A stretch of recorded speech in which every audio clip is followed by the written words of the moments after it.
예수와 그 제자들이 예루살렘에 가까이 이르러 올리브산에 있는 벳박의 마을에 들어섰다. 그때 예수께서 두 제자를 보내시며 그들에게 말씀하셨다. 맞은편 마을로 가거라. 가서 보면 낙이 한 마리가 매여 있고 그 곁에 새끼가 있을 것이다. 풀어서 나에게로 끌고 오너라. 누가 너에게 무슨 말을 하거든 주님께서 쓰려고 하십니다 하고 말하여라. 그리하면 곧 내어줄 것이다. 이것은 예언자를 시켜서 하신 말씀을 이루시려는 것이었다. 시온의 딸에게 말하여라. 보아라. 내 임금이 내게로 오신다. 그는 온유하시어 나귀를 타셨으니 어린 나귀 곧 멍에 매는 짐승의 새끼다. 제자들이 가서 예수께서 지시하신 대로 어미 나귀와 새끼 나귀를 끌어다가 그 위에 겉옷을 얹으니 예수께서 올라타셨다. 큰 무리가 자기들의 겉옷을 길에다가 폈으며 다른 사람들은 나뭇가지를 꺾어다가 길에 깔았다. 그리고 앞에 서서 가는 무리와 뒤따라오는 무리가 외쳤다. 호산나! 다윗의 자손께 복되도다. 주님의 이름으로 오시는 분. 더없이 높은 곳에서 호산나. 예수께서 예루살렘에 들어가셨을 때 온 도시가 들떠서 물었다. 이 사람이 누구냐? 사람들은 그가 갈릴리 나사렛에서 나신 예언자 예수라고 말하였다. 예수께서 성전에 들어가셔서 성전 뜰에서 팔고 사고 하는 사람들을 다 내쫓으시고 돈을 바꾸어 주는 사람들의 상과 비둘기를 파는 사람들의 의자를 둘러 엎으시고 그들에게 말씀하셨다. 성경에 기록된 바 내 집은 기도하는 집이라고 불릴 것이다 하였다.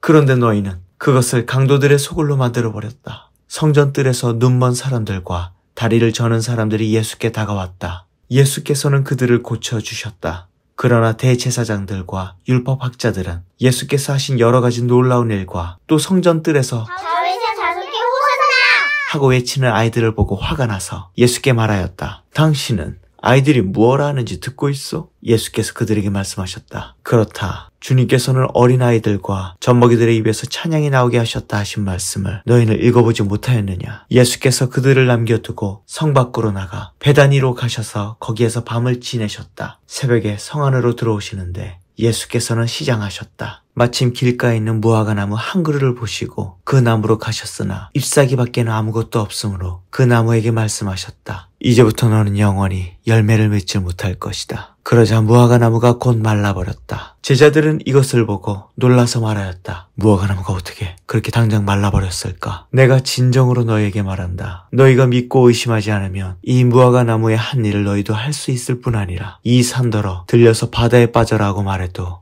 그렇게 될 것이다. 또 너희가 기도할 때 이루어질 것을 믿으면서 구하는 것은 무엇이든지 다 받을 것이다. 예수께서 성전에 들어가서 가르치고 계실 때 대제사장들과 백성의 장로들이 다가와서 말하였다. 당신은 무슨 권한으로 이런 일을 하시오? 누가 당신에게 이런 권한을 주었소? 예수께서 그들에게 이렇게 대답하셨다. 나도 너희에게 한 가지를 물어보겠다. 너희가 대답하면 나도 무슨 권한으로 이런 일을 하는지를 말하겠다. 요한의 세례가 어디에서 왔느냐? 하늘에서냐? 사람에게서냐? 그러자 그들은 자기들끼리 의논하며 말하였다. 하늘에서 왔다고 말하면 어째서 그를 믿지 않느냐고 할 것이요. 또 사람에게서 왔다고 하자니 무리가 무섭소. 그들은 모두 요한을 예언자로 여기니 말이요. 그래서 그들은 예수께 모르겠다고 대답하였다. 그러자 예수께서 말씀하셨다. 나도 내가 무슨 권한으로 이런 일을 하는지를 너에게 말하지 않겠다. 너희는 어떻게 생각하느냐? 어떤 사람에게 아들이 둘이 있는데 아버지가 맏아들에게 가서 얘야 너 오늘 포도원에 가서 일해라 하고 말하였다. 그런데 맏아들은 대답하기를 싫습니다 하고 말하였다. 그러나 그 뒤에 그는 뉘우치고 일하러 갔다. 아버지는 둘째 아들에게 가서 같은 말을 하였다. 그는 대답하기를 예, 가겠습니다 아버지 하고서는 가지 않았다. 그런데 이 둘 가운데서 누가 아버지의 뜻을 행하여 했느냐? 예수께서 이렇게 물으시니 그들이 대답하였다. 맏아들입니다. 예수께서 그들에게 말씀을 하셨다. 내가 진정으로 너희에게 말한다. 세리와 창녀들이 오히려 너희보다 먼저 하나님의 나라에 들어간다. 요한이 너희에게 와서 옳은 길을 보여주었으나 너희는 그를 믿지 않았다. 그러나 세리와 창녀들은 믿었다. 너희는 그것을 보고도 끝내 뉘우치지 않았으며 그를 믿지 않았다. 다른 비유를 하나 들어보아라. 어떤 집주인이 있었다. 그는 포도원을 일구고 울타리를 치고 그 안에 포도즙을 짜는 확을 파고 망대를 세웠다. 그리고 그것을 농부들에게 새로 주고 멀리 떠났다. 열매를 거두어 들일 철이 가까이 왔을 때 그는 그 소출을 받으려고 자기 종들을 농부들에게 보냈다. 그런데 농부들은 그 종들을 붙잡아서 하나는 때리고 하나는 죽이고 또 하나는 돌로 쳤다. 주인은 다시 다른 종들을 처음보다 더 많이 보냈다. 그랬더니 농부들은 그들에게도 똑같이 하였다. 마지막으로 그는 자기 아들을 보내며 말하기를 그들이 내 아들이야 존중하겠지 하였다. 그러나 농부들은 그 아들을 보고 그들끼리 말하였다. 이 사람은 상속자다. 그를 죽이고 그의 유산을 우리가 차지하자. 그러면서 그들은 그를 잡아서 포도원 밖으로 내쫓아 죽였다. 그러니 포도원 주인이 돌아올 때 그 농부들을 어떻게 하겠느냐. 그들이 예수께 말하였다. 그 악한 자들을 가차없이 죽이고 제때 소출을 바칠 다른 농부들에게 포도원을 맡길 것입니다. 예수께서 그들에게 말씀하셨다. 너희는 성경에서 이런 말씀을 읽어본 일이 없느냐.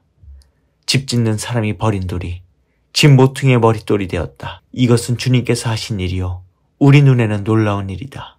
그러므로 나는 너희에게 말한다. 하나님께서는 너희에게서 하나님의 나라를 빼앗아서 그 나라의 열매를 맺는 민족에게 주실 것이다. 이 돌 위에 떨어지는 사람은 부스러질 것이요 이 돌이 어떤 사람 위에 떨어지면 그를 가루로 만들어 놓을 것이다. 대제사장들과 바리새파 사람들은 예수의 비유를 듣고서 자기들을 가리켜 하시는 말씀임을 알아채고 그를 잡으려고 하였으나 무리들이 무서워서 그렇게 하지 못하였다. 무리가 예수를 예언자로 여기고 있었기 때문이다.